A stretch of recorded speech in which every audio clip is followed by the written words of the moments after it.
Sementara itu, sebanyak 50 seniman Kamis siang menggelar pameran seni rupa di kantor Lembaga Bantuan Hukum Banda Aceh.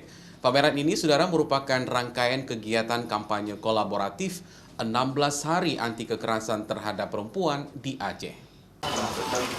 Pameran lukisan seni rupa yang diisi oleh 50 seniman ini menceritakan sejumlah kekerasan terhadap perempuan yang pernah terjadi di Aceh, mulai dari masa perjuangan melawan penjajah hingga perempuan yang tidak mendapatkan keadilan di mata hukum.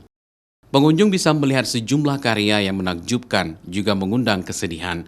Pasalnya, pengunjung bisa dibuat sedih oleh lukisan yang menggambarkan sejumlah kekerasan yang dialami oleh perempuan di Aceh. Yang terlintas di kepala saya saat melihat karya-karya di sini adalah bagaimana memperlakukan perempuan itu dengan sebaik-baik mungkin. Saya sebagai perempuan pun ikut merasakan dan ikut prihatin ya sama perempuan-perempuan yang tidak diperlakukan dengan baik. Ini salah satu karya seniman lukis yang ikut memamerkan karyanya.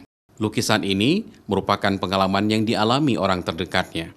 Kekerasan terhadap wanita sangat tinggi, maka dengan lukisan-lukisan ini kami para seniman berusaha atau berupaya memberikan pesan kepada masyarakat untuk kesadaran betapa pentingnya peran wanita di Aceh atau di berbagai daerah saat ini. Kegiatan yang berlangsung selama 16 hari di kantor Lembaga Bantuan Hukum Banda Aceh ini juga diisi oleh sejumlah kegiatan lain, seperti diskusi, pemutaran film, serta pertunjukan seni dengan isu perempuan.